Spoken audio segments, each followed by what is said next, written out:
जिसके सिर ऊपर तू स्वामी, सो दुख कैसा पावे। जिसके सिर ऊपर तू स्वामी, सो दुख कैसा पावे। कि जेल धाम में होते हुए भी आप इतना सब कुछ कर रहे हैं। एक बार की तो मुझे लगा था कि ऐसा कुछ नहीं है, बट जब बहुत सारी जगह से देखा और बहुत सारे परिवार में लोग भी हैं जो करते हैं, तो ऐसा लगा कि मैं एक बार तो जाना बनता है। बहुत अच्छा बेटा। और फिर मैं आपका स्वागत है यहाँ पहुँचने पर, इतनी दूर से कष्ट उठाकर मेरे बच्चों, ये भी आपका पुण्य बनेगा भगवान के दरबार में। एकदम से प्लान बन गया कि आज जाना है, आज जाना ही है। कल से हम तो बहुत अच्छा बेटा, गुरु के चरण से आ जाओ बेटा।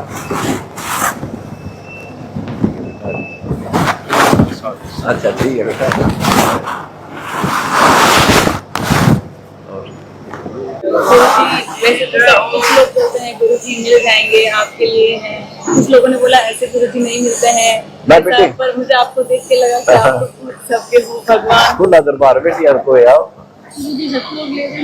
या आने का नाम दे रखा आपने बच्चे तो इनको समझाओ। इनको लेके आई, अकेले नहीं आने दो।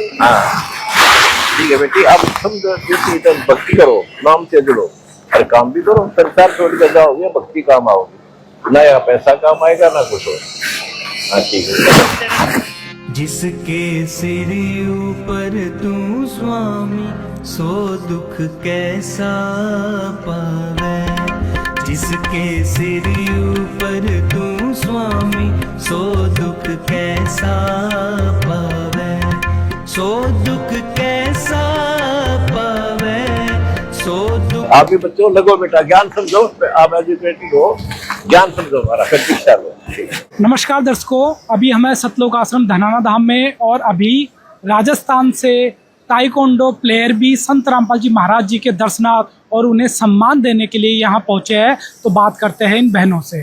नमस्कार। नमस्कार सत साहेब, मेरा नाम हेमलता है, हेमलता गायरी फ्रॉम राजस्थान उदयपुर। मैं ताइक्वांडो की नेशनल प्लेयर हूँ और मुझे यहाँ आके बहुत अच्छा लगा। अच्छा, आप ये बताइए, आज आप आश्रम आए हैं तो कैसे आपको संत रामपाल जी महाराज के बारे में पता चला? ऐसे तो कुछ दोस्त हैं, कुछ परिवार में भी लोग होंगे, ऐसा इतना पता नहीं था। पर मैं जब बाहर खेलने जाती थी तो वहाँ पर क्या होता था कि कोई ज्ञान गंगा की पुस्तक सेवा दे रहा है, कोई क्या, जिसको देखो इतना सभ्य शालीन तरीके से। तो जब उनसे पूछा कि आप ऐसे कैसे हो जहाँ हम खेलने जाते, तो उन्होंने बताया कि हम भक्ति करते हैं, हमारा ये है वो है, सब कुछ जाना। फिर यूट्यूब्स पे देखा, वीडियोस देखे और बहुत सारे सोशल मीडिया पे देखा। जब आज उन्होंने पंजाब के लिए इतना किया, जब सरकार ने हरियाणा हाथ खड़े कर दिए, तब उन्होंने इतना किया।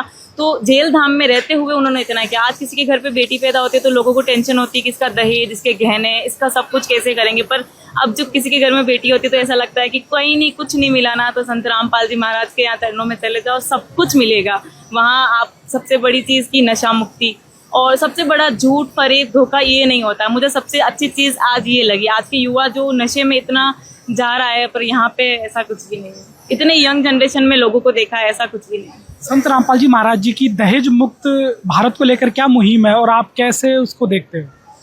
मैं तो ये देखती हूँ कि अगर ऐसी शादियाँ, ऐसे दहेज मुक्त अगर हर इंसान सोचे ना, तो शायद किसी के घर में बेटी होगी तो उसको दुख नहीं होगा और बहुत अच्छा हो जाएगा। क्या आपने उनकी दहेज मुक्त शादी को आंखों देखा है?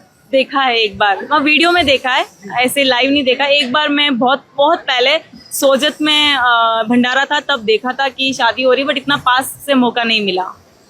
पहली बार मतलब वो वैसे देखने में था कि हाँ ठीक है, इतना दूर पीछे खड़े थे तो वैसे। तो उसमें आपने क्या सबसे अलग देखा और सबसे अच्छा देखा?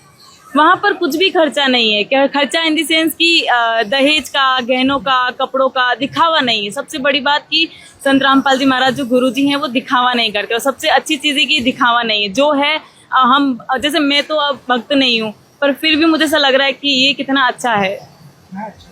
यानी बिना फिजूल खर्ची के, बिना दिखावे आडंबर के संत रामपाल जी महाराज निःशुल्क बेटियों की शादी करवाते हैं, जिससे माँ बाप पर भी कोई बोझ नहीं होता, बेटी सुखी सुखी अपने घर में जाती है। बिल्कुल, बेटी सुखी सुखी अपने घर में जाती है, सब कुछ अच्छा होता है। कि कोई दहेज का सबसे बड़ा कि माँ बाप को ये होता है कि बेटी, पहले सोचते कि ओ बेटी पैदा हुई है, अब इसका खर्चा, शादी में दहेज। आजकल तो लोग दहेज मांगते हैं, पर यहाँ ऐसा कुछ नहीं है कि दहेज की वजह से बेटी को छोड़ देंगे। और बाकी तो ये जो बेसहारा लोगों को घर बना के दिया है, बहुत अच्छी चीज़ है। कैसी लगी अन्नपूर्णा मुहिम? बहुत अच्छी लगी। जिसका नारा है रोटी कपड़ा शिक्षा चिकित्सा मकान, हर गरीब को दे रहा कबीर भगवान। यानी जो जरूरतमंद लोग हैं उनके लिए रोटी कपड़ा शिक्षा जैसी सुविधाएं संत रामपाल जी महाराज कर रहे हैं। तो अगर मैं राजस्थान की बात करूं तो राजस्थान में भी बहुत हजारों परिवारों को राशन दिए हैं, कई परिवारों के मकान बने हैं। तो कैसा लगता है, आप भी राजस्थान की बेटी हो, आपने भी देखा है, कैसा लगा? जब भी देखते हैं ना कि वीडियो में ही देखते हैं ज़्यादातर, जब भी देखते हैं कि आज ये मकान है, आज ये मकान है, मकान के साथ साथ राशन, बर्तन, गैस, चूल्हा सब कुछ दे रहे हैं, ऐसा लगता है कि अब कोई घर भूखा नहीं सोएगा। संत रामपाल जी महाराज की जो नशा मुक्त भारत की मुहिम है, जिसके तहत उनके करोड़ों अनुयायी नशे को छूते तक नहीं है, छूना तो बहुत दूर, खाना तो बहुत दूर की बात है, छूते तक नहीं है। तो आपको कैसी लगी ये पहल? ये तो पहल तो सबसे अच्छी है, क्योंकि आजकल लोग जिधर देखो नशा ही नशा करते हैं, छोटे से बड़ा, बड़े से बूढ़ा, लड़का क्या लड़की क्या, सब नशे में उतरे थे। पर यहाँ आके ऐसा लगा कि जो यहाँ पे इतने लोग दिख रहे हैं, एटलीस्ट ये तो नशे से दूर है। और इससे भी और आगे से जैसे मैं जुड़ी तो मुझे भी लगता है कि नहीं, ये सारी चीज़ें बहुत अच्छी है और ये ही रहना चाहिए। आप आश्रम में आए, कहीं आश्रम में कोई नशे का पाउच या कोई बोतल या कोई किसी को नशा करते हुए पाया गया? नहीं, बिल्कुल नहीं, ऐसा कुछ भी नहीं। अच्छा, सतलोक आश्रम धनाना धाम है या कोई से भी आश्रम है, वहाँ की व्यवस्था है, वहाँ का वातावरण, वहाँ का अनुशासन कैसा लगा? अनुशासन एकदम डिसिप्लिन वाला है कि एक स्पोर्ट्स पर्सन की लाइफ में भी ऐसा अनुशासन होता है, पर इतना नहीं होता जितना मैंने यहाँ आके देखा है।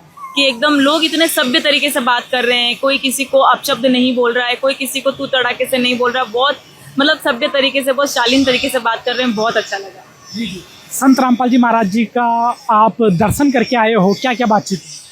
मेरी उनसे यही बात हुई थी कि मैं उनको देखना चाह रही थी। पर्टिकुलरली मैंने जब उनके बारे में सुना, वो झेलदाम में थे, पर जब से वो छूट के आए ना, तब तो मेरा इतना नहीं था कि मैं देखूंगी। पर जब से मैं जैसे ही फ़ोन खोलती हूँ, संत रामपाल जी महाराज, गुरुजी दिखते हैं, तो मैंने सोचा अब मुझे जाना है। मैंने परसों सडन प्लान किया और मैं कल निकल गई और आज मैं यहाँ आ गई। और मुझे उनको देख के मेरा मन नहीं भरा, मैंने दोबारा उनके दर्शन के लिए गई, रिक्वेस्ट करी, दोबारा उनका आशीर्वाद लिया, अब जाके मुझे सुकून मिला है। संत रामपाल जी महाराज जी आपको कैसे लगे?